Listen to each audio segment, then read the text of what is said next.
Crônicas do Amanhecer. Por Feijão, Centro Espírita Allan Kardec de Balneário Gaivota, 19 de junho de 2019. Porque 19 sacerdotes e teólogos acusam o Papa Francisco de heresia. Parte 05. Um grupo de sacerdotes e teólogos escreveram uma carta aberta ao Colégio dos Bispos da Igreja Católica acusando o Papa Francisco de heresia, uma das mais graves acusações que podem ser feitas a um clérigo. Na carta, publicada na terça-feira 34 no site católico conservador LifeSite News, que comumente tece críticas ao Papa, os 19 signatários alegam que o conjunto dos bispos católicos deve investigar Francisco pelo delito canônico da heresia e pregam que outros sacerdotes critiquem Francisco publicamente. Trata-se de mais um sinal do crescente enfrentamento entre os tradicionalistas ou ultraconservadores católicos insatisfeitos com declarações do Papa em questões como sexualidade e os apoiadores do atual papado. Os motivos da heresia, dizem os signatários, é que o Papa teria suavizado posições que, na opinião deles, vão contra os mandamentos da Igreja em diferentes assuntos. Os acusadores afirmam que Francisco não tem se oposto veementemente o bastante ao aborto, tem dado sinais de abertura do Vaticano a homossexuais e divorciados, e tem se aproximado de protestantes e muçulmanos. Em 2015, por exemplo, o Papa organizou uma conferência no Vaticano na qual tentou relaxar as regras que impedem divorciados e pessoas em um segundo casamento de receber a comunhão, uma vez que a Igreja considera o casamento indissolúvel e o novo casamento um adultério. Eles também citam casos em que o Papa teria protegido ou sido conivente com cardeais e bispos que, segundo a carta, estariam protegendo abusadores sexuais ou até cometido abusos. Uma parte significativa da carta se concentra em críticas a um documento papal do ano seguinte, o Amoris Laetitia, a Alegria do Amor, em tradução livre, em que Francisco fala em tornar a Igreja mais inclusiva e menos disposta a julgamento de seus 1,3 bilhão de fiéis. No documento, o Papa pede uma Igreja menos rígida e mais cheia de compaixão diante qualquer membro imperfeito, como os divorciados e os em segundos casamentos civis. Após a publicação do Amoris Laetitia, grupos conservadores acusaram o Papa de criar confusão em torno de questões morais importantes, diz a agência Reuters. Nas 20 páginas da carta desta terça-feira, os signatários dizem que tomaram esta medida carta aberta como um último recurso para responder ao acúmulo de danos causado pelas palavras e atos do Papa Francisco ao longo de diversos anos, dando abertura para uma das maiores crises na história da Igreja Católica. O documento também critica o Papa por ter dito que as intenções de Martinho Lutero, pai da Reforma Protestante, momento de ruptura do cristianismo, não eram equivocadas e por Francisco ter assinado um comunicado conjunto com luteranos no qual mencionava os presentes teológicos da Reforma. Também foi criticado o comunicado conjunto que o Papa assinou em fevereiro com um líder muçulmano em Abu Dhabi, dizendo que o pluralismo e a diversidade de religiões eram um desejo de Deus, o que irritou conservadores católicos. O signatário mais conhecido entre os 19 que divulgaram a carta é o padre britânico Aidan Richards, 70, da Ordem Dominicana, autor de diversos livros e teólogo proeminente. Consultado pela agência Reuters, o Vaticano não se pronunciou sobre a carta até a publicação desta reportagem. No livro A Caminho da Luz pela psicografia de Francisco Cândido Xavier, o Espírito Emmanuel se refere aos primeiros cristãos, mas pela situação atual parece que se refere aos cristãos atuais, atingindo um período de nova compreensão concernente aos mais graves problemas da vida. A sociedade da época sentia de perto a insuficiência das escolas filosóficas conhecidas, no propósito de solucionar as suas grandes questões. A ideia de uma justiça mais perfeita para as classes oprimidas tomara-se assunto obsidente para as massas anônimas e sofredoras.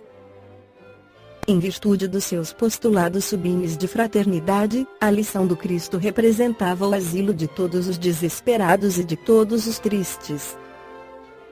As multidões dos aflitos pareciam ouvir aquela misericordiosa exortação: vinde a mim, vós todos que sofreis e tendes fome de justiça, e eu vos aliviarei. E da cruz chegava-lhes, ainda, o alento de uma esperança desconhecida.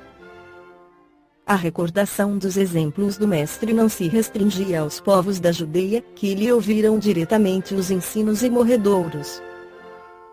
Numerosos centuriões e cidadãos romanos conheceram pessoalmente os fatos culminantes das pregações do Salvador. Em toda a Ásia Menor, na Grécia, na África e mesmo nas Gálias, como em Roma, falava-se dele, da sua filosofia nova que abraçava todos os infelizes, cheia das claridades sacrossantas do reino de Deus e da sua justiça. Sua doutrina de perdão e de amor trazia nova luz aos corações, e os seus seguidores destacavam-se do ambiente corrupto do tempo, pela pureza de costumes e por uma conduta retilínea e exemplar. A princípio, as autoridades do império não ligaram maior importância à doutrina nascente, mas os apóstolos ensinavam que, por Jesus Cristo, não mais poderia haver diferença entre os livres e os escravos, entre patrícios e plebeus, porque todos eram irmãos, filhos do mesmo Deus. O patriciado não podia ver com bons olhos semelhantes doutrinas. Os cristãos foram acusados de feiticeiros e heréticos, iniciando-se o martirológio com os primeiros editos de proscrição.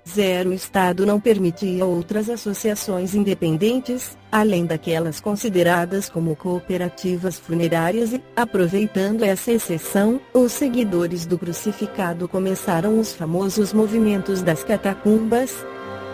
A vinda do Cristo ao cenáculo obscuro do planeta, trazendo a mensagem luminosa da verdade e do amor, a assinalar o período da maioridade espiritual da humanidade.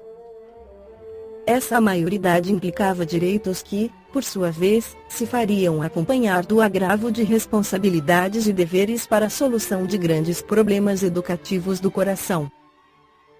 Se ao homem físico rasgavam-se os mais amplos horizontes nos domínios do progresso material, os evangelhos vinham trazer ao homem espiritual um roteiro de novas atividades, educando convenientemente para as suas arrojadas conquistas de ciência e de liberdade, com vistas ao porvir.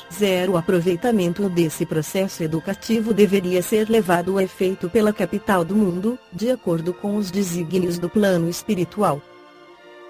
Pesadas forças da treva, porém, aliaram-se às mais fortes tendências do homem terrestre, constantemente inclinado aos liames do mal que prendiam a terra, adstrito aos mais grosseiros instintos de conservação, e, enquanto os espíritos abnegados, do alto, choram sobre os abusos de liberdade dos romanos, a cidade dos Césares embriaga-se cada vez mais no vinho do ódio e da ambição, contraindo dívidas penosas, entrelaçando os seus sentimentos com o ódio dos vencidos e dos humilhados, criando negras perspectivas para o longínquo futuro, que agora se realiza.